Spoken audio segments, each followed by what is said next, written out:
What is up, guys? Welcome to another Amazon FBA Happy Hour. Let us know what questions you have. I am currently in Kansas City in a hotel room. That's why the background is different. Michaela is fighting through allergies. Yes, I look very beautiful today. Have you been? Just trying to find some houses. Like I just told you, my house, the offer I put on a house finally got accepted 5 That's days exciting. later. What is But, like the hold up with stuff like that? so in this case, it was an estate. So there were 3 kids and an attorney that had to sign off on it. And what must have happened, the original date for them to give me their decision was Wednesday. And I actually talked to my realtor at a local, we have a real estate meetup every second Tuesday of every month. And I was there and I was like, hey, any word? Because I placed an offer and it was the offer, the ask price. And it was going to be a quick close and everything. So I was like, there's no reason for them not to take it unless they've got a full cash offer.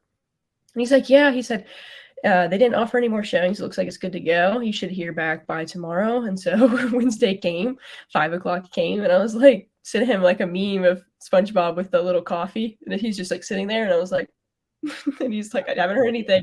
So I guess one of the kids must have thought either A, they had like some kind of mansion and it wasn't enough money, even though I gave them the exact price that they were asking. Or one of the kids must have not wanted to sell it just because it was their mom's house and it must have sentimental value to it. So I was being an idiot and I said, well, they're free to come buy it once I turn it around and make it really nice. That's funny. So, yeah, usually you don't have as big of a problem. I mean, if you're obviously offering the full price and I did no inspection and my lender could do 15 days or less. So it's usually not a big issue, but with that being the state. Oh, no. What's up, Kirk? Hi, Kurt. You said, what's up, Michaela? So, obviously. You said, John, you can go F yourself. Pretty much. Yeah, pretty much. Just stay in Kansas City where you belong. Kansas City. Yeah, the internet here is so weird. Like, it won't let me upload. Is Kansas City nice? I've never been there. Yeah, we went downtown to during the day, and supposedly it's like City of the Fountains. So there's all these fountains everywhere. So yeah, it's been pretty cool. Yeah, I don't know. It's cool. Wow, that sounds nice. Yeah, I'm just really mad that the Wi-Fi. So like the hotel we're at. You probably stayed in Cockroach Motel. That's why. No, we're actually like the thing's at a Hilton, and it's a really nice hotel, but the air has been broken. Like the AC, so it's like so hot. There's supposedly like a pipe burst. I don't know what's going on. It's not a Motel 6. Yeah. No shame, dude. I stayed in a Motel 6 one time in a Red Roof Inn when I came back from ASD because that was the only place in Dublin that they had. It's like, that's funny. Yeah, that or I sleep in the car or I sleep in the same bed as my mom. I love my mom and everything, but I'm like, we're not reliving childhood. Like I'm not staying in the same bed as you. Yeah, I mean, you gotta, yeah. I guess good. Where's everybody at? Yeah, what questions do you guys have? Drop some questions in the chat. Yeah, it's not letting me upload it to the Instagram story, which is super annoying. They don't want us to win today. It's all right. We're gonna win anyway. How long are you out there for? We leave Tuesday, so we kind of took a couple extra days. So we're gonna go to like a Royals game on Sunday, which is cool. Probably hit up some like barbecue places and just kind of, I don't know, go from there. Just gonna chill, take a little break. Yeah, that's kind of what I figured. Take a little break, yeah. Before you know it, Q4 is gonna be around the corner. I know, it's absolutely crazy to think that. Craziness. Yeah, it's not letting me post it to my story. Oh well. What do we got here? Michaela, how many hours do you put into product research for PL, and what is a good budget for PL? I think it took me like 2 or 3 weeks to find something, and I didn't like dedicate my whole life to finding a product at that point. So it wasn't like, straight consistent every single day I woke up and, till I went to bed. Uh, so I'd say like roughly 2 to 3 weeks of like on and off time. If I would have like consistently did it and I spent like a majority of my time doing it like I did with like OA, I probably would have done it in like a week, but I was procrastinating a little bit. What's a good budget? So my budget was like 10,000. So it just depends on what you want to sell. Like every budget's a little bit different. I don't think there's like a cookie cutter, like you need this much, because there are some niches that are like 15,000. There's some niches that are 50,000. There's some niches that are 10,000. There's some niches that are a little less than 10,000. So I just think it's based on kind of what you want. You don't want to launch a product into a niche where your budget's too small. So like if the niche is like 50,000 and you come in with 10,000, obviously we know what that's going to be, but you don't want to be able to match that, because you want to be able to get enough to really capture the sales and really get your product moving and obviously rank it. But mine failed, so like I'm not sure how much advice I should be giving at this point. But like I feel like we've like talked about this. Like yours didn't necessarily fail. It was kind of like necessary. I only have 80 units left. I mean, they're gonna all sell, but didn't do as good as I had hoped. So, but you live and you learn. If I didn't do it, then I wouldn't have known that it was gonna fail. So I think it's just it's a tuition thing. You have to pay your tuition at some point. I paid my tuition with private label. I paid my tuition with wholesale like multiple times here this year. Like I've lost money countless times, but you just live and you learn. Yeah, you just gotta do what you gotta do. You gotta take the chance. That's if you don't take any risks in life, then you're not gonna get where you want to be. If you're always complacent, you're not gonna be where you want to be. Like in order to start selling on Amazon, you have to take the chance to sell on Amazon, and then obviously with private label, you have to take the chance on private label. I think as long as you've got good mentors and you have a good like knowledge and you really put your effort into it, then you have better odds than most people. No, I totally agree with that. John, are you looking to start a private label this year? I might be. We'll see. Right now, I don't know. I like OA a lot. I'm very bullish on OA, as everyone's kind of leaving online arbitrage to do an influencer program, to do wholesale, to do all this other stuff. I do think that will open up like a bunch of opportunity, just kind of for like online arbitrage. Should be interesting to see kind of how it all plays out. But yeah, I don't know. We'll see. Back to school, then Q4. Yeah, back to school, then Q4. This is kind of the turning point for the year, where the beginning half of the year was like kind of like, ugh, like this is kind of rough. And now it's like, oh, like, let's go. Like we're in the kind of heat of things getting good again. I mean, hopefully. Maybe I have some bars now. I'm gonna try again. Yeah, back to school is honestly like a miniature quarter four. I feel like I've said this so many times, between my coaching students, between talking to other people, between the lives on Twitter. I just feel like I keep saying that, but it's true. Obviously, if I keep saying it. Yeah, what's kind of your plan? I saw you had like, it's not letting me do it, a tractor. Like you're like getting ready for back to school.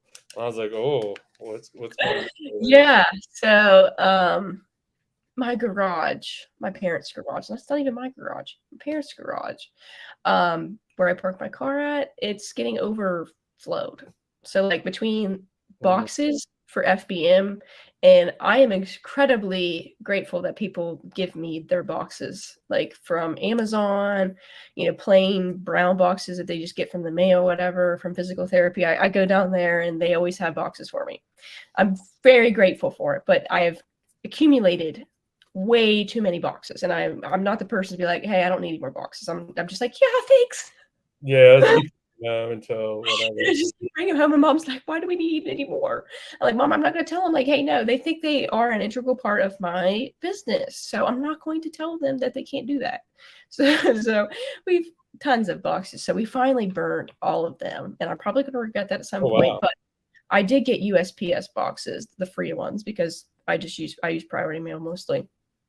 But so we did that. And then I had a bunch of returns and stuff. So I stacked those so that I could have room for the rest of my back to school stuff. Nice. You're going to do OA, wholesale? Yeah. Oh, wait, I'm actually trying to get a wholesale account right now for back to school, but we'll see. Ooh, that sounds nice. It's going to be big if I can get it. I don't know. We'll see. What is kind of like the hold up? Because it's brand direct. Okay. So brand direct's hard to get. So I'm just going to hope for the best. I'm shooting my shot. I'd obviously rather try than not. If not, then I've got other avenues. It's not like I could do OA. It's just it's more time consuming, obviously, to order, large quantities from retail sites and have it sent to your house. Because I'm doing FBM. Like that's what my main thing is right now is FBM. You'll do FBM for most of Q4 back to school. Yeah, so I'll send some in FBA, but that's what I usually do. But for the most part, I like doing FBM because of the cash flow. So I'm keeping it, moving constantly. And if I'm on listings that I can move FBM right away, then I'm just going to do it because then I can sell it. And then what is it, like 10 to 14 days? Yeah. After they get it, then it's back in your account. So like I can just keep constantly like churning it and paying off my credit card and then buying more and paying off my credit card and building up like a bigger nest egg. Yeah, no, that's a really good point when it comes to that. I got back some FBA returns that were partially consumed.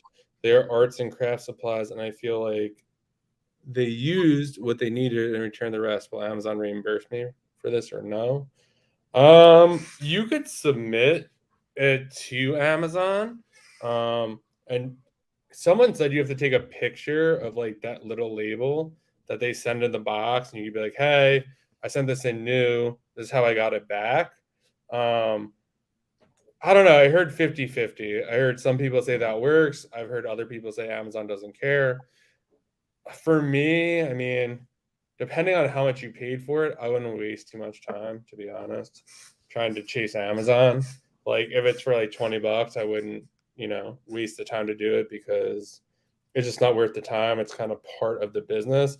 Obviously, you want to get like as much money as you can back and all that kind of stuff. But at the end of the day, it's like you'd be better off sourcing more arts and crafts than try to go after them for $20 because at the end of the day, Amazon sometimes just like does not make any sense, and it's just how it is. A lot of the time. But that's another story. I honestly just kind of chalk it up as a loss. I've heard about the same thing as John. Some people have success, some people don't. Actually, I have my VA, my head VA. He's doing like reconciliation for me and reimbursements and stuff. And so, if I really wanted to pursue it, I could just have him do it because it doesn't affect me any. Yeah, very true. But if I was doing it solo, I think I'd rather put that time into finding more products, like you said. It's just one of those things. It's tuition. Consider it tuition. Yeah, I agree there. And yeah, it's just sometimes I get it. Like you don't want to obviously you want to make as much as you can. You don't want to lose money, but sometimes it's just how it goes. That's just how it is. When manual sourcing, what you look for, been reverse sourcing for a minute, getting into manual sourcing. Manual sourcing, what do you look for? Been reverse sourcing for a minute, getting it. Oh, Yeah. Yeah, I had to read it. I was like, Yeah, I had to read that again. I thought I had it. Then I was like, wait a second. So for me, manual sourcing, it's just the same thing. I actually have a video coming out on YouTube. I think it'll launch next week. But basically, what I was talking about is like you just kind of wherever you are, just look around. Like, what are people wearing? What are people consuming? All that kind of stuff, and then you just kind of look that up on Amazon. And see, is it profitable? You could go to any website. You could go to Nike and be like, hey, these sneakers look pretty cool. Like, do they sell more on Amazon or whatever you want to do? Manual sourcing is definitely takes much more time. It's much more tedious, but definitely could be worth it in the end because I don't know. Usually, if you're reverse sourcing, that person bought that, let's call it probably like 2 weeks ago. So that could have been on sale. There could have been a lot of different things that happened there. So you might not be able to get that, but I guess you could I don't think there's anything that is called it. Like I almost feel like a reverse source slash manual where if you went through someone's storefront, maybe look at the brands they have versus the individual products they have. I mean, that could be a good route potentially. But yeah, I mean, I feel like I'm just looking for, I guess, certain brands or niches that, have profitable products. And then kind of going from there. A lot of people are in shoes and clothing. So if you have a Nike sneaker, obviously there are other Nike sneakers, or if you have a Nike backpack, obviously there are different styles and stuff like that. So, and if you want a manual source, maybe just type in backpacks to Amazon and see what pops up, and then kind of go from there. Yeah, that's actually a good way to think about it. What I do, honestly, is just so I always tell people you need to have a goal in mind. Because I think that if you start doing manual sourcing and you're going through websites and you're aimlessly doing stuff, then you're just going to spend hours upon hours upon hours upon hours, and you may not find anything. So think about categories.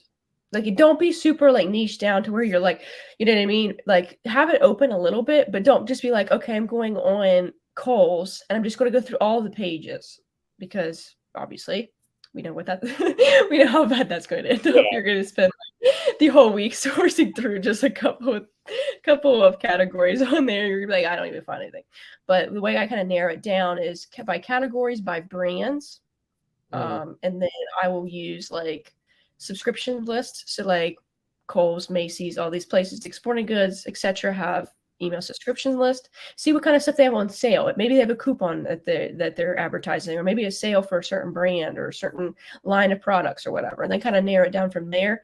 That's kind of usually how I start. Or sometimes people networking is really important. Back to school last year when I started, there was a group of us who just went back and forth just telling each other about deals and stuff. And that was a good way to manual source as well, because they're hey, I have a coupon for whatever, 50% off, and then you could use that coupon on multiple different things. So just kind of being in the loop helps a lot with that. And then you can kind of do a hybrid, like John said. I like to, do some manual sourcing, find a certain product or certain brand, and then go on Amazon and maybe look at some of the other sellers and see if you can find any other products or underneath that brand from their listing as well.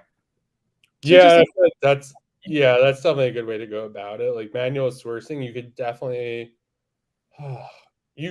waste a lot of time doing it, but it's once you find that thing, it's it just clicks, and then you're oh my god, I don't know, these AirPods or whatever, you finally find them, and then you're just well, what else? What other headphones, or what other this, or what else does Apple's a very bad example.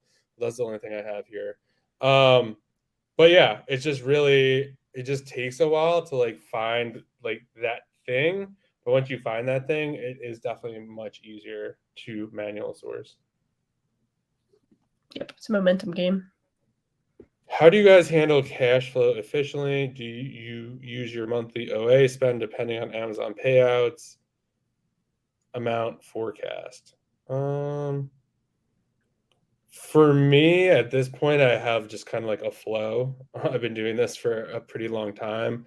So I don't necessarily have, I would say, a budget in mind. I'm probably trying to spend, I don't know, anywhere from 50 to 60,000 a month on product. And, I feel like it's, once you're in the system, it takes a while. It probably takes you 1 to 2 months to really get in the flow of you send stuff in, you're probably not going to get paid out that month. It's that second month, that third month, where it starts compounding, and then you start to sell through, and then all the cash starts to come in, and then it just kind of rotates. So for me, I'm basically shooting for that every month to spend that much.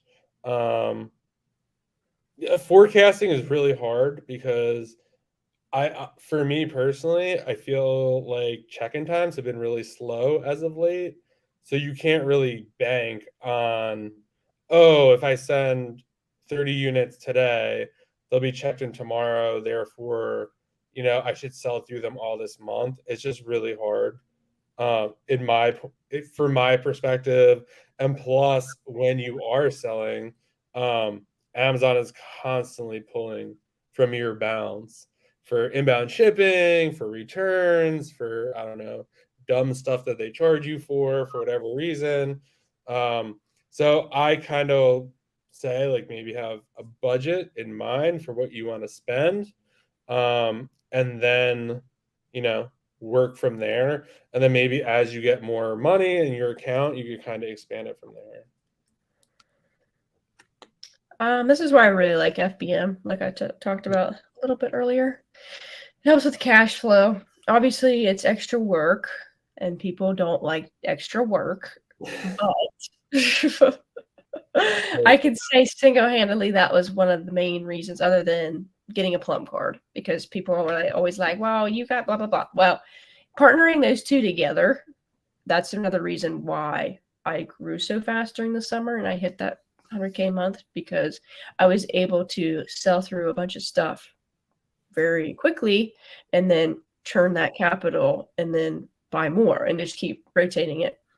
That's honestly probably one of the best ways. And then like the stupid answer is buy better products. Yeah, buy fast selling better products. But in all reality, those are like home runs are always found. Like I don't think people seem to have this like preconceived notion that there's just like home runs sitting around everywhere. Like, you know what I mean? Like there's like golden nuggets to be found all the time. And like us bigger sellers have all these golden nuggets. And it's not the truth. You have like a mixture. You don't have all just really good, fast selling products. You have a mixture usually. So that's honestly. Like Chris Grant always talks about like there's a lot of singles, there are a lot of doubles. You just Sometimes add them. you get a triple, and then when you get the home run, like that's amazing. But like it's mostly singles and doubles. It's just compound. For the most part. Adding those up. They may be small, separate, but when you compound them every month, it becomes more than that. So I wouldn't focus too much on that. I know people love to say that, oh, just buy faster moving stuff or whatever. All reality. Yeah. Honestly, it's if you can do FBM, I honestly think that's the best way. And then kind of narrowing out some of your bad purchases, but that's just with time. You know what I mean? Like you're going to make mistakes as you keep growing, but as long as you kind of slim those down, then your cash flow is going to be a little bit more efficient. And don't buy too much stuff too. That's another thing. Like if something sells like 500 units a month, don't go buy 1,000. Just be a little bit more cautious about your buying, like you're purchasing. Yeah, I think patience is like key. It's like super annoying as I like merged somewhat out of apparel. Like I would say a good bit of my business is not apparel anymore. And it just takes a while to test by. Like you send it in, you're looking at 4 to 6 weeks before it sells. Maybe it sells out, let's say in 4 weeks. You want to see if it gets returned or not. So you got to wait for that. And then like once that, is it still profitable or more people onto it? There's just all this stuff. And it's like you don't want to jump the gun. I recently jumped the gun on something and like I'm getting a lot of returns. And I'm just like, you should have waited. Like what you like, the system that you have in place, you need to follow it. Like no exceptions here. Like like what you should be doing, and like you did not follow your own rules, and therefore you got burned. So you deserved it. It's always tough, but like I think sometimes too, like someone GM me the other day saying that they got, I don't know, like they were doing FBM and they sent out the product and like 4 or 5 people says the wrong product. and like their brand sellers on account like about deactivated. Like it's not funny, but like you know, like it's just stuff like that. Like especially if you're starting, you gotta like take it slow and just like make sure. Like it happens. Like I've bought like even now. Sometimes I'm like I buy like this. I'm like oh like it should have been a different shade of blue. Like I totally missed that. And then people return it. Some people do. Some people don't. But you just want to take it slow and not really get caught in that like FOMO that you're missing out. But like you just want to have like a solid buy. Agree. What categories do you each sell in? Mostly selling. Right now, I'm all over the place. Health, beauty, grocery, pretty much anything profitable. Like I said before, I was mostly apparel. I don't really do that much apparel now, just because of returns. I actually don't really enjoy sourcing apparel. That's actually a really big reason. I care less about sneakers and all that other stuff, and it doesn't come naturally to me. So I don't know. I always tell people. I actually had this conversation with someone who did like a consulting call, to like work with me, and they were just like, "What sites or categories should I source?" And I'm just like, pretty much anything. I feel like that's like almost the whole game of this is like figuring out your niche and what sites to buy from. Like a great example is like Target. Like there are either people who hate Target because they can't buy from them, or there are people who could buy from them. So like if Michaela said to me, "Hey, you should source Target," I'd be like, Michaela, like, are you being serious right now? Like, I know they banned resellers, but if Michaela has like, you know, a way around getting banned or whatever, so that's not helpful because like Michaela is using certain advantages in her favor or knows how to get around certain stuff that maybe you don't. So I almost think it's almost in your best interest like if me and Michaela swapped stores, I was like, here's all the stores I'm buying from. She sends me all the stores she's buying from. I'm guessing I probably wouldn't be finding like what she's selling because she has certain strategies in place or certain ideas. So, but it's because she spent like months figuring it out. Me, maybe I'll figure it out in months, but like not today. No, that's actually a really good point. People have their own kind of techniques, and that's with selling in general, like your sourcing habits and where you buy from. So it's not a one size fits all. There's not like a good category to sell in. They're all good. It's just depending on what you enjoy. But right now, it's mostly like health and beauty, replenish stuff. Pretty much it. I'm kind of all over the place, kind of just testing some things out. I tried grocery, tried a lot of different things. So I'm just kind of figuring out where my balance is. It's mostly It's always good to just be like testing, just as a general like kind of like rule of thumb. Sam, I'm set up for FBM and I work for USPS, so it's clutch. That is awesome. That's pretty nice. Pretty nice. Just hired my first VA for sourcing. Any advice how to get optimal results? We'll give some advice, but I would check out the live we did with Fast Track FBA. I think we talked for almost an hour and a half, and he has like a ton of good advice on that. So I would say probably you're going to want to look at like patience. It's not you hire a VA and they start sending you like 8 fire leads a day. It rarely works out that way. They're usually sending you like weird stuff, weird websites.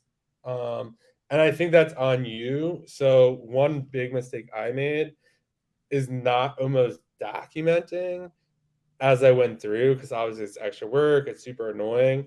So if he was just like, "Oh, I put Aquafina on the list or whatever," I'm like, "Oh, we can't buy from Aquafina," and I just left it at that. So now what I have now is I have a whole list of stores that we can't buy from. So before they put the lead in the sheet, they have to check that sheet and be like, "Oh, can we source from this site? Can we not source from this site?" So I would look at that and I would say you want to probably meet with them for like every day for at least an hour and review the leads. It's really difficult for me anyway to train a VA how to source. It's just hard. Like, I think as you kind of scale up and kind of at the size I'm at now, like I just have these like little nuances and sites I like to source and like just these little things. And it's like hard to teach that. Or I don't know, I've just been doing it for 4 or 5 years and I can look at a keep it chart. I'm like, that's definitely not right. Like, I think this sells a lot more. Or, I see the data differently than anyone else would. So it's definitely hard, but I think Thomas was like, Fast Track FBA was like, you need like 3 months. Like, that's what you have to invest. And like, just keep talking with them and going back and forth. And like, don't really expect that they're going to generate all this money for you, like right up front. Yeah, it's very. Definitely watch Fast Track FBAs. The little interview we did, he had lots of good advice because he's got tons of VAs he's managed. But yeah, he has a whole team. You can hire a VA with experience, and this is another common misconception. And when you hire a VA with experience, you expect them to do well from the start, and you feel like you don't have to train them, and that's not the truth whatsoever. You're going to hire somebody even if they've had years of experience, maybe 1, 2, 3, whatever, but they're going to be doing things a little bit differently than what you would like them to do because they worked with other sellers. Yeah. Not you. Everybody's different. Everyone, it's kind of like a snowflake. Everybody does their sourcing and they run their store a little bit differently. So when you get that VA, you have to spend time, obviously, training this VA and letting them know what the expectations are, giving them the criteria, etc. They're just not going to be like, okay, and like crank out all of these wholesalers and all these products and like take your store from 0 to 100 really quick. That's just obviously not how it works. But I think in order to like optimize it, the best is being more hands-on. So like having meetings with them very frequently, and you don't have to do that forever, but until you get over that training period. Also doing like Loom videos and going through, if you can't meet with them like one-on-one, then just a Loom video. If you don't have time, whatever that week, then just shoot a real quick Loom video going over some leads, or if there's stuff that you want them to learn. Some VAs, because of the language barrier, I found that some of them would rather me just record the video so they can watch it slowly. And that way they can kind of pick up on it a little bit better than if I was just talking to them normally. And they also can save it so they can go back and use it as a reference. But I think that's honestly the only way to optimize that is to really be hands-on and not be like one of these sellers who just like says, here you go, and then just does whatever. It just doesn't usually work out like that. I think Loom is like a huge life hack too, because basically if you're recording like you going over a keep a chart or going over a lead, right? You could save that and like pass that along to like the next person you hire as well, as like kind of knowledge of like how you source or what you want to source or whatever you're going to do. I think it's it's definitely more challenging than most people like will admit. Like training a really good sourcer is just hard. It takes time. And I think it really opens your eyes, especially if you're a little newer or haven't been doing it for a long time. Like, it almost opens like the holes in your business and you kind of like your criteria, because if you're saying like no to something and you have to explain why you're saying no, it's like, ooh, like, yeah, this is like one of those weird ones that don't really fit into the criteria that I have set, or maybe it matches the criteria that I have set, but there's like something weird about this lead that makes it a bad lead. So it's really hard sometimes to kind of really narrow down what you want and train someone just to do that. That's a good topic. Yeah, I like that one. How do you find more products using reverse sourcing or manual website to Amazon sourcing? Reverse sourcing or manual website? Yeah. Time. Yeah. The answer no one wants to hear. More time, more hours. Yeah, it's for me, after revamping my entire store and getting rid of like getting away from something I knew really well, it just takes time. Like I can't even tell you how many hours I've spent like looking at different categories, different brands, different this or different that. And it's just like, oh man, like I only found one thing to that. But then like kind of opening that up, it's like, all right, what else does this brand have? What else is in this category? And it just takes a very long time. There's no shortcut around it. There's no like almost hacks per se. Um, but once you kind of figure it out and go through that, it gets much better. A lot of people just don't want to kind of like go and through that process and, figure it out. But the people who do are definitely going to benefit from that. Mm-hmm. I hate this response, but it is time and experience. Yeah. Obviously, there's different things that you can do to kind of shave down that time to getting good at, finding more products like mentors, courses, coaching, etc. And I'm not just saying that just because I do it, because I said that before I even did it.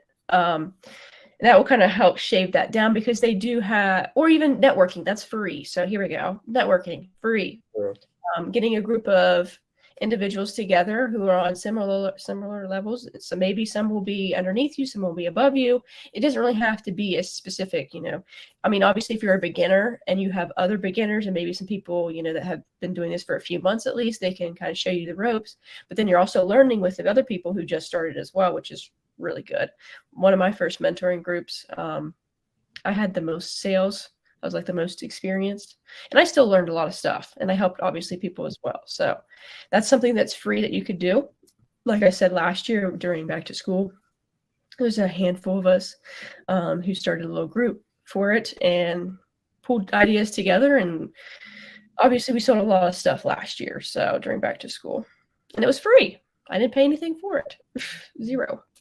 Yeah, no, that's a really good point. Like having groups like and stuff like that is definitely helpful. It could be like hard to like, ooh, I'm sending these like people I don't know, like leads and stuff like that. So you gotta like just trust who you're working with. But I mean, yeah, there's just so much things to do. And I feel like last night me and Jameson hung out and like we basically crushed this like one website.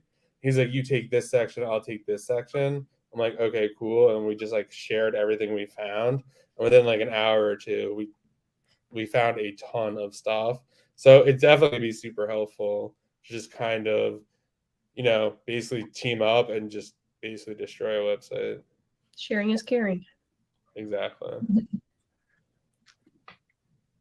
Once you are at large scale, would you recommend any FBM at all?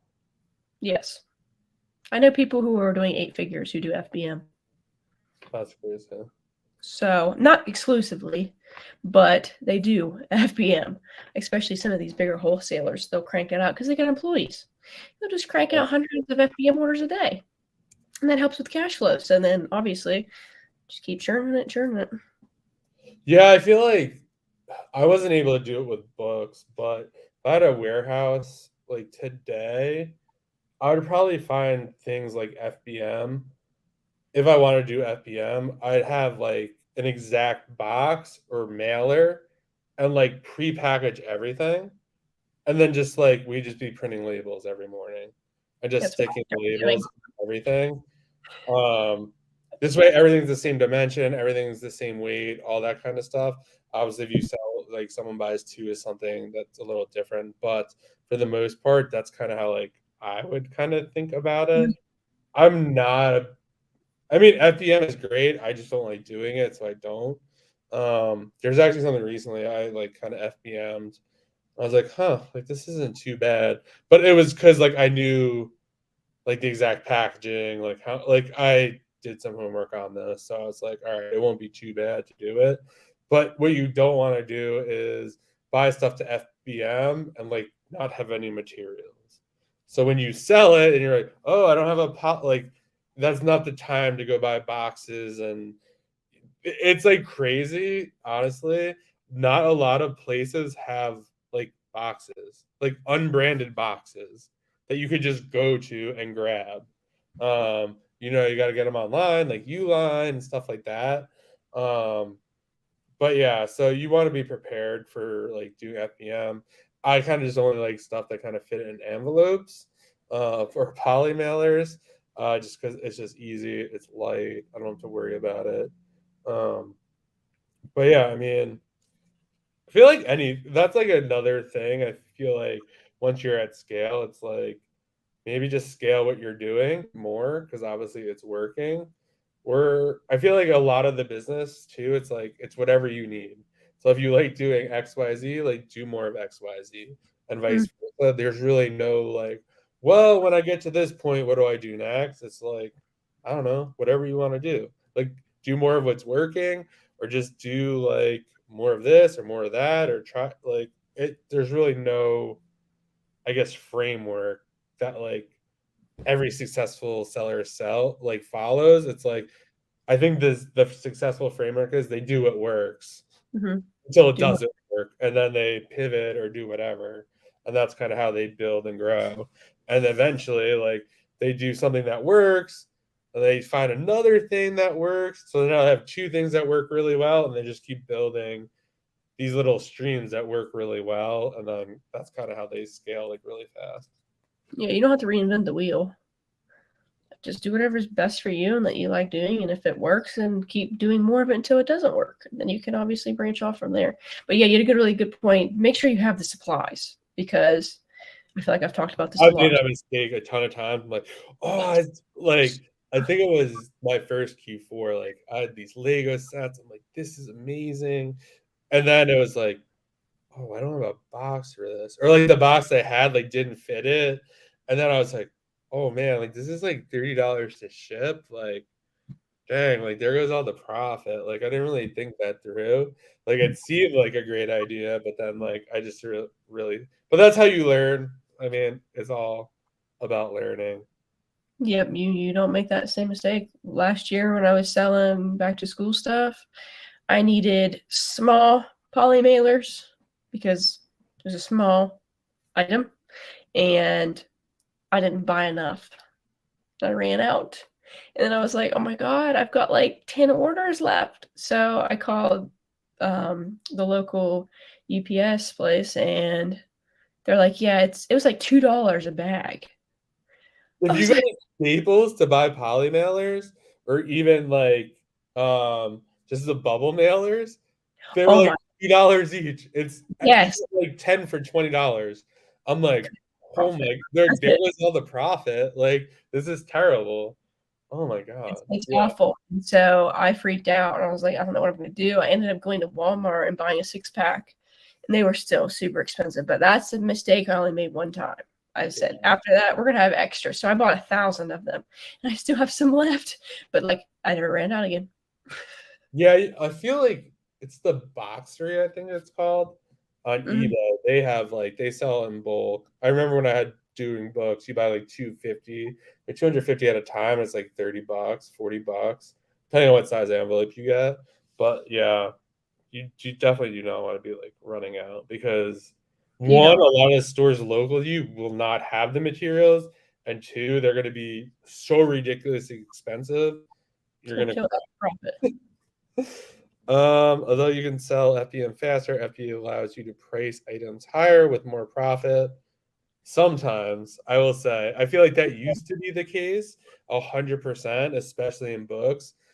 I remember when I first started selling books, like an FBM book could be like $20 and the FBA could be like 90, and FBA would have the buy box all day, every day.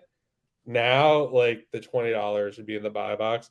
I think Amazon's becoming much more price conscious, Mm-hmm. or they want, they're getting a little more competitive. They're kind of don't want to be accused, that they have a marketplace of people that are like gouging prices and stuff like that. Um, but yeah, I mean, sometimes I know I'm on listings now where the buy box is shared pretty equally between FBA, Mm-hmm. FBM, and you're not really getting that price spike at FBA. I think it's very dependent upon the listing. I don't think you could kind of make a general statement on it. No, I'm going to go on a rant right now. Yeah. So I You challenge need your an thought. editor like Michaela rant, like something just like I flash. challenge your thought now. Okay, so the reason why I love FBM much more than FBA in certain periods of time, not in every single period of time, but predominantly quarter four and back to school. Let's just use quarter four for example. During quarter four, just take John. John's an FBA only seller, and I am an FBA and FBM seller. Okay, say we buy the same amount of stuff come Black Friday, we send it into Amazon. It becomes the second week of December. We'll just go the first week of December. The first week of December, we start selling through our FBA. Okay, say by the second week, John runs out of his FBA. This is where I come in. I sold through all my FBA, but now I have FBM. And John isn't able to restock because it's the second week of December. You're not going to get your stuff in time. And there is where you make your money. And it's the same thing with back to school. People who do FBA are going to sell through their stuff, and then you're going to see predominant FBM sellers selling on the buy box because they can't get their stuff in fast enough. And when it becomes those two periods of time, you have to be a mega whale, like a mega whale in order to keep in stock. Because if you're buying hundreds of ASINs, like if you're spreading it wide, there's no way you're going to be able to spend enough money to stay in stock long enough. And so that's where FBM comes into play. And that's when you actually make more than people who are doing FBA because you're staying in stock longer. So if you would compare John and I's December months, if he was just doing FBA and me only, I should be ahead of him because I was staying in stock longer. Obviously depends on a lot of variables, but if we're selling similar things and he's just doing FBA and I'm doing FBM as well, theoretically I should have higher profits even though I'm doing FBM as well. So that's why that's kind of my philosophy on FBM. That's a really good point. I know a lot of people too last Q4 were doing like if they bought, let's say 50, they would send 25 FBA and keep 25. So they kind of get on the listing, get it kind of like rolling. And then if they were FBMing it, like they would do that. And then if they sold through FBM first, then they'd be like, oh, I should buy more. And then like FBA would kick in usually. I mean, it doesn't always work, but I mean, that's another way to kind of look at it. But I honestly think when I first started selling on Amazon, it was like, yeah, FBA buy box all the way, like no question. Now it's pretty evenly split. Yeah, I think FBA on the listing, how many sellers? Like, there's some stuff that has to, but I don't think there's really a huge. I don't feel like you see it as often as like $50 FBM, like 75 FBA.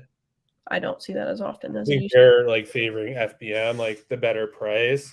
You might see $50 FBM, $55 FBA, but like you're not seeing that like huge spike.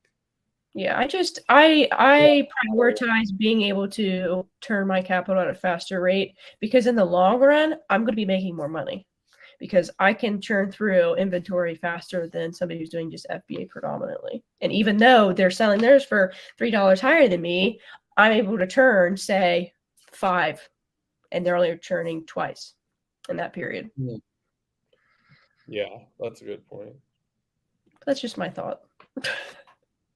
When getting ungated in Sierra, be on target. Do you ask for invoice? Because I heard they don't give you an invoice. I've never used Target to get ungated.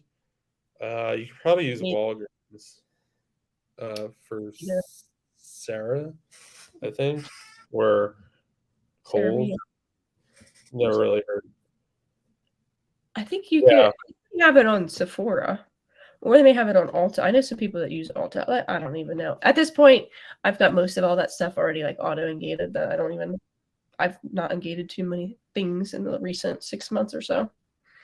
Yeah, same here. It just becomes auto-ungated. Yeah, Target is definitely not the place to go for kind of like ungating stuff.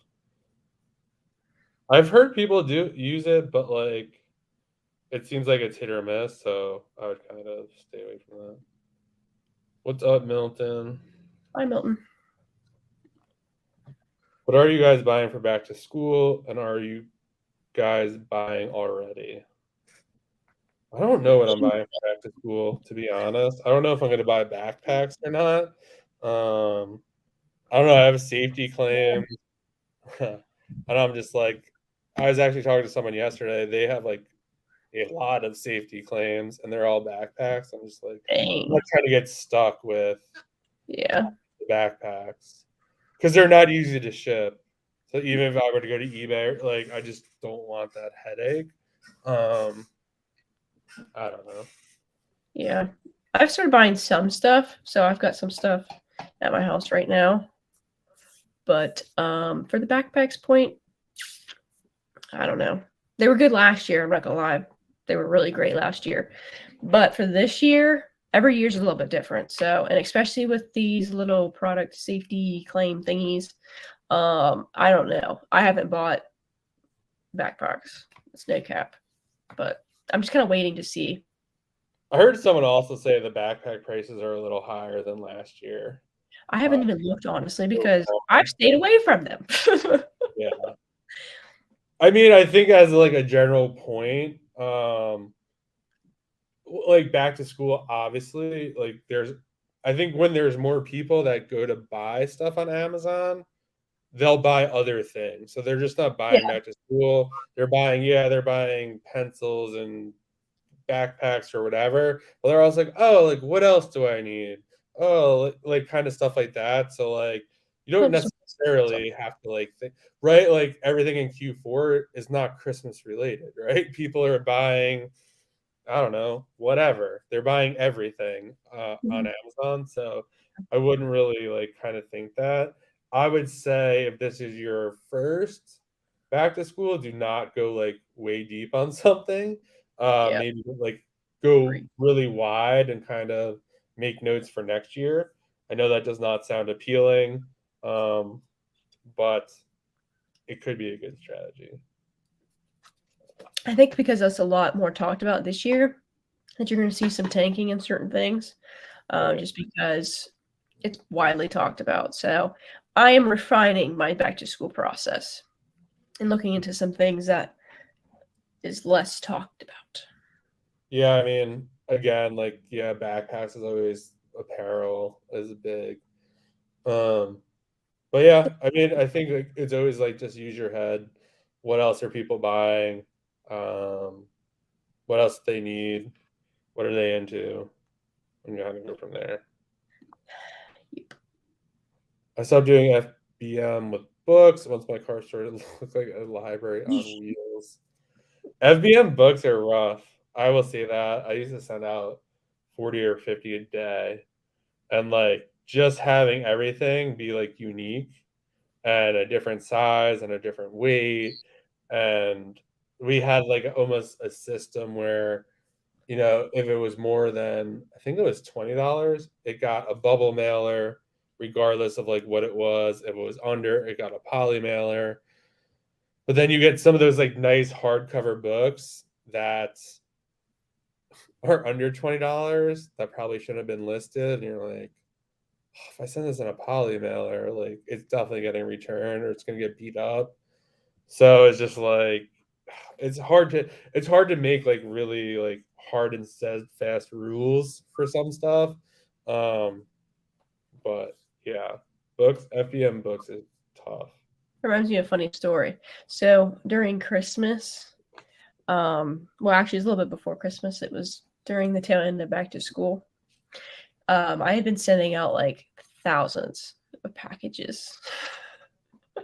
Like, I think I sold probably 1,500 backpacks, and then I had sold other things with back to school. So my local post office hired like a special person. Like they were already hired, but like they went on a special route for my. I do remember you telling me that. So they brought in somebody.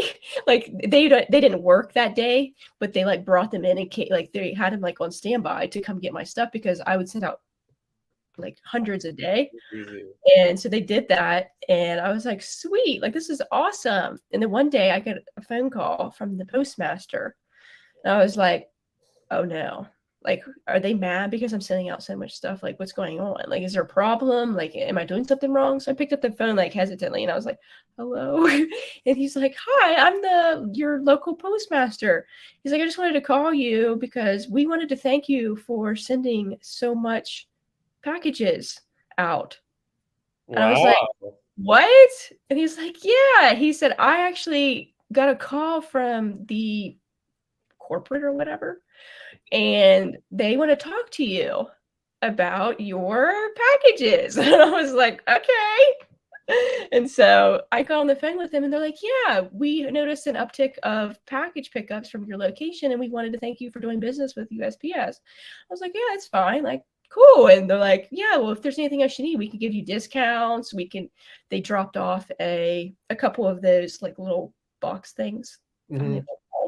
But they dropped Yeah, off I like used to have a ton of books because we used to fill like a couple of. sick.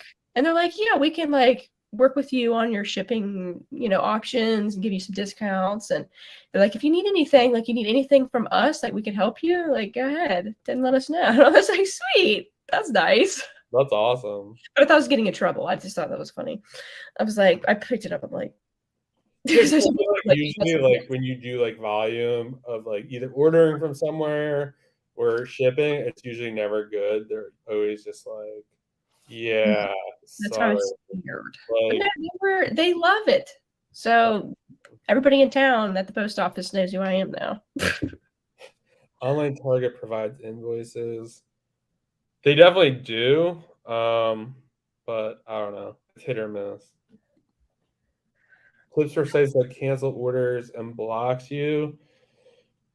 The worst answer ever. Just shop at other sites. I mean, that's just kind of the answer. Or figure out ways around it. Like another answer no one likes, like call them and be like, hey, like why'd you cancel this order? I feel like when you call them or even open like customer chat, they're usually pretty responsive and they'll tell you. A lot of the sites that cancel me, they'll like send me an email, be like, oh, you've been flagged as a reseller. Like we don't do that. Like, okay, like whatever. I'm just gonna move on. If you're trying to use different shipping and billing addresses, that could be an issue. I mean, PayPal checkout is usually pretty good to kind of avoid this kind of stuff because it kind of, depending on the site, it will kind of mask your, I think, billing, I guess. It just shows the shipping. So, I mean, that's an option. And I will say it's really hard to scale an Amazon business if you'd only order 5 of each from a website. Like it's just better. It's not worth your time to kind of, a Target does this a lot. Like they'll let like you order, let's say 10 of something, and then everyone must order like the 10, and then I don't know, 3 weeks later, 4 weeks later, they only let you buy 2. And it's like, well, this is no longer like worth the time to place all these orders just to get 2. So I would say for me, try to shop at sites that want your money and let you get the quantity you need. Yes, that is hard to find and it's annoying, but once you find it, obviously it's a huge advantage. Yeah, definitely PayPal, Google Pay, jigging your address. That's a huge in the botting world. So if you don't know what jigging your address means, basically you're just shifting it or making it a little bit different. So if it's 123 Sesame Street is your address, into like 123 Sesame STR or ST, like there's obviously some stuff you can do there. And this only applies for people who live in an actual house. You can do like unit numbers, suite numbers, stuff like that. That's what I did a ton of whenever I was buying consoles, and they just came straight to my house because it's the only it's the only house on this property, so it comes directly to me, and they just kind of overlook the apartment unit, whatever building, etc. But I don't know. It got to the point where I just didn't care anymore. So then, like, if they didn't want me to shop there, I just didn't shop there. I just kind of moved on and found the ones that I did like, and like they could, they let me buy enough. Yeah, I think that's it. You could also just like, if you have a good relationship, obviously with like the people who deliver your packages, you'd be like, hey, like I'm putting an extra letter on my name, or I'm changing I street did this. or whatever you're doing. And then, because they're the ones that's going to deliver it, and they'll be like, oh yeah, like I heard they're doing this, like whatever. So I did this last summer with my grandma's address because my grandma lives about 5 minutes up the road from me. And actually, I did this. No, when I first started, I actually did this because I was using Target, and everybody kept telling me like, she used her grandma as an alias. I did. I used my grandma's address, and so they would drop the packages off at her house, and I'd either myself or somebody in my family would go up and grab them and bring them back down here. And then one day, the FedEx driver knocked on my door, and he's like, "Hey," he said, "Are you sending packages to my grandma?" And I was like, "Yeah." And he's like, "Oh," he said, "I'll just bring them down here." He said, "You don't have to go up there." He said, "I didn't realize that that's what you were doing." He's like, I kept noticing that your name was attached to the one sent to this address and then your address." He said, "There's no point of you backtracking and going up there and then coming back down here." He said, I'll just pick them up and bring them down here." So then I got the UPS guy to do the same thing. I talked to him. I was like, "Hey, any package you get up there that has my name on it," and at the time it was all the packages because my grandma didn't order online. She's super old school. She doesn't even have Wi-Fi. Yeah, like the guy knocks on the door. She's like, "I didn't order anything." No, thankfully I called her, but she would just call me and be like, "Hey, they dropped off the packages," and I'd come up and get them. But no, they ended up, both of them like brought the packages, anything that I ordered to her house, and some things, there was actually like a couple things that she like we ordered her medicine online. We had to because she doesn't have internet, but it was up there and actually got sent back down here because they just assumed it was mine. But yeah, that was one workaround that I used in it. And I also used my aunt. My aunt lives down the next house down from me. So then I just used their address and I would just walk down there and pick it up or have them drop it off at my house too because they knew it was me. So that's one hack. Yeah. I don't think I've ever talked about that either. But no, yeah, we haven't talked about that at all. That's one thing I did. So if you know somebody, I remember when colon broom was a huge thing and people were asking their neighbors or coworkers or whoever, friends, etc., for their addresses, and they'd send it to their address and then just go pick it up. Yeah, I know someone who did that with, I'm not going to say what it was, but he literally, obviously you need the capital to do that, but he had like all his friends buy this one thing and he just Venmo'd them. And then when it all arrived, he just like drove around the neighborhood, like collected all of it from them and had all this. Like he Venmo, if they spent 100, he gave them like 110 or whatever. Yeah. Treat them so nice. Kind of made it worth it for them. And then, yeah. Obviously, this is hard at scale, but when you're first starting, and if you're doing FBM, then this is what I would do. I did this at the beginning stages of me selling, and that honestly helped me get around a lot of order cancellations and sites from blocking me because I was just using different addresses. And then I actually used my boyfriend's parents' house and his house when he bought his house. So I was just sending them everywhere for Christmas not last year, but the year before that. Yeah, I mean, I feel like that's always a smart play. Always utilize your resources. Yeah, and I think it's also like getting creative, like, and just trying it. Like, you have to be creative. Like, oh, they won't send me anymore. Or, maybe I could send some to my grandma. Like, yeah, the order went through. Like, that's interesting. You should give you some cookies. Maybe I could send some to my brother. Maybe I could send some to my and then you just kind of like go down the road, and then it's like I think I talked to someone 2 days ago, and they were just like, you know what? Just do it until it no longer works. Yeah. Like, don't worry about it. Like, if it's working really well, don't be like, oh, this is eventually not going to work. Just do it till it doesn't. And maybe it never doesn't work. But like, why worry about it until like you have to get out as much as possible. Exactly. Get as much as you can out of that before it does, cut you off. What else we got here? Michaela, how do you deal with upset customers from FBM and your reading on the line? I got another funny story. Today's full of funny stories. It's Funny Story Friday. Well, I didn't get a physical therapy day because I was sick, so I didn't get to have any social interaction with anybody. So other than my mom, she's been here, but For the rating part, last back to school, I got my first bad rating for FBM. And I had done, at this point, there were at least a couple thousand orders. So I get in there and I see that I got an email from one of the customers. So I open up the email and she's like, "Hey, I see that the tracking hasn't updated yet. Like it's stuck in transit. Can you let me know what's going on?" So I emailed her back and I was like, "Hi, it looks like the item was lost temporarily. And so there was a delay in the tracking, like 2 days, and then they found it.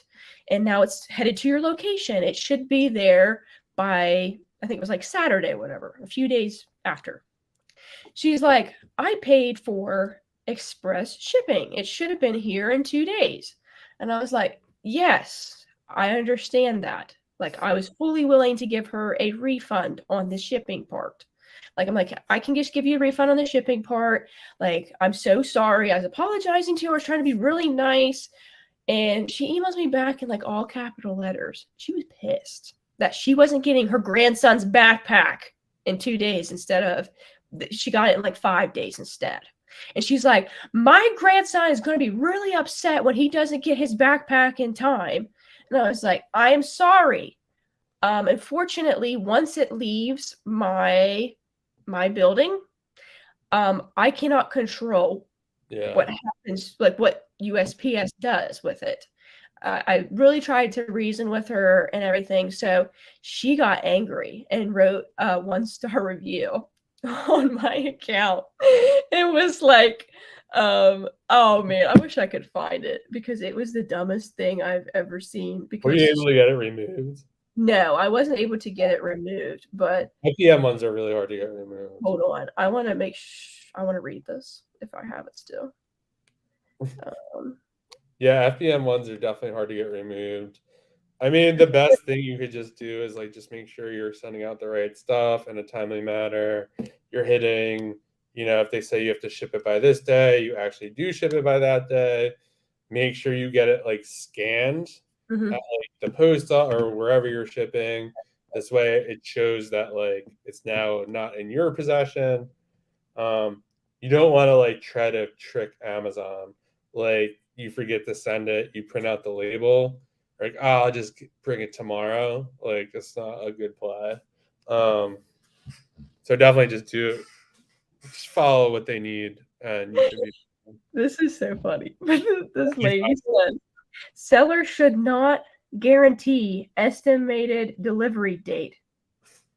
You're an idiot. Estimated delivery date if they do not have control when product leaves the building. We are talking about an extension of more than days. What is a guaranteed estimated delivery date? Yeah, there's never a guarantee. I mean, like I feel like overnight, like guaranteed overnight, but like guaranteed estimate? I'm like, that doesn't even make sense. It's an estimate because it's not guaranteed. It's an estimate because it's an estimate. It may not arrive at that time. But she got really mad, wrote me that review. And so I was like, whatever. I was actually kind of heartbroken about it because that was my first negative FBM review. But you know what? I was like, you know what? I don't even care anymore. So then the next day, I was going through my FBM orders. And I was going through the list, checking, seeing what people were purchasing so I could get it lined up ready to go. And I looked because the name caught my eye for whatever reason. I was like, huh. So I clicked on it. It was her. She was ordering another backpack from me. I was like, what are you doing? What kind of tomfoolery are you trying to pull on me? So I ended up canceling that order. I was like, no, you're not giving me 2 bad reviews in a row. So I just canceled it. I was like, I'm not doing this. You can order for somebody else. I'm like, why are you ordering another backpack when you said that you needed the backpack? It's not going to get there in time. Like at that point, the backpack had arrived and she asked for a refund. I was like, okay, go ahead. I said, send it back to me. Once I get it, I'll refund you. And didn't hear from her ever again. And then I canceled that order and I was done with it. But the one thing I don't understand about that is it's like, okay, like I've been getting a lot of returns lately. Not a lot, but it's like Amazon missed a fulfillment process, promise. It's like, well, like, don't you need it? Like you ordering another one? Yeah. It obviously arrived. So you're like, okay, it didn't arrive by the certain date, so something I needed, I'm sending back. Like, I don't understand the logic on that, but I mean, I think most cases that's just an excuse. Like, I think there may be a small minority that maybe it was something, it depends on the product, but if it was something like for Halloween, or it was like certain whatever that they needed for like a party or for an event or for a gift, whatever.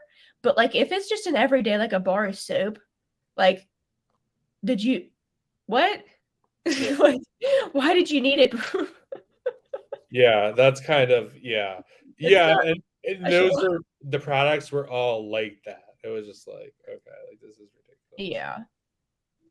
Can you recommend a good system or process to keep track of returns? I don't know if you're talking about returns from Amazon or returns from stores. Returns from stores. It has to be from Amazon. Um, I mean, Inventory Labs does track returns. So I mean, you could use that. I forgot how to get to the tab, but if you go to, oh, there's Amazon. Forgot what it is, but if you go to like products sold, I think there is a return thing, and you could then at the top right, if you click view FBA, it will show all the returns and kind of the reason why they returned it. So you kind of look at that. It is just yeah, they're hard to track because sometimes a lot of the returns that you look on the Amazon page are all kind of like pending. It's like, oh, they said they're going to return it. They don't necessarily return it. Some people do, some people don't. Um, at scale, it's definitely hard to track. But yeah, you just got to do your best. I use Riverbend Consulting to kind of chase that kind of stuff down. They charge, I think, like 20% of whatever they recover. So they definitely kind of do that. But I would say for the most part, if someone returns something, it usually just goes back into my inventory, um, and then gets posted for sale again. Yeah, I used Gatita and then I used Riverbend. And now I have my head VA. He actually does my, like I said before, he does my reconciliation and he tracks all that stuff to make sure I get reimbursed. And it just saves because I don't pay the 20% Yeah. anymore because he does it for me. And yeah, but before that, he he did a bunch from way back that Riverbend actually missed, and it was a nightmare. A nightmare. But he got them all and he saved me like 10 grand. So Wow. he did a very good job. Now we're a lot better. We actually track it this time. Like, just want to, he's like super detail oriented. He like loves making spreadsheets. Like, if if you need anything like spreadsheet likewise, he like could whip one up and it's like super cool. It's not like a basic like spreadsheet that I'd make, but he's got like graphs in it and he ties the numbers together and has colors on it and like it's color coded and all that jazz. But he made us one so that we could track whenever our biggest problem honestly was them losing our items. Like every shipment they'd lose at least like one item, so we could track when we reached out to Amazon, and then that way we could make sure that we're actually going after everything that they've lost. But return wise, that one's a little bit different, but he goes through and looks at them frequently, make sure. What excuse did you use to cancel, if you don't mind me asking?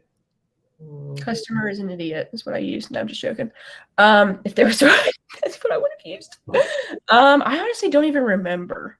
I might have just said drop one down to do that. I think I just used I didn't have any more inventory or something because I just didn't want to deal with it because I knew she was up to something shady and she was gonna like buy another backpack from me and then say that she didn't get it in time again and then write me a bad review. So I just did not care. And obviously you take a hit to your account when you do cancel it. Unless it's big disclaimer, you do not want to cancel orders or make that a habit. Yeah. Even if you're going to lose money, like just take the loss. Yes, 100%. definitely. The only times I ever cancel. Really doing it out of spite. So that's yes. I did that to protect my account health because I didn't want to get 2 bad reviews from the same person. And then I honestly, there was back, yeah, this was this Christmas. This Christmas, they implemented a a tag, and if the person had been known to return a bunch of stuff or claim it had been lost or whatever, or they had porch pirates, or if they were in a high risk area for it to be stolen, they actually had like a little flag. And so what I did was just I canceled a couple of those because I didn't want to risk it. I didn't want them because they were expensive. We're talking like $200 items. So that's the only things that I cancel are for like really, really important things. Like I just don't just cancel things just to cancel things. Yeah, that makes sense. I think that is all the questions. Yeah, that is all the questions. Thanks for hanging out, guys. We will be here next week. Have a good weekend, and we will see you next time. Peace.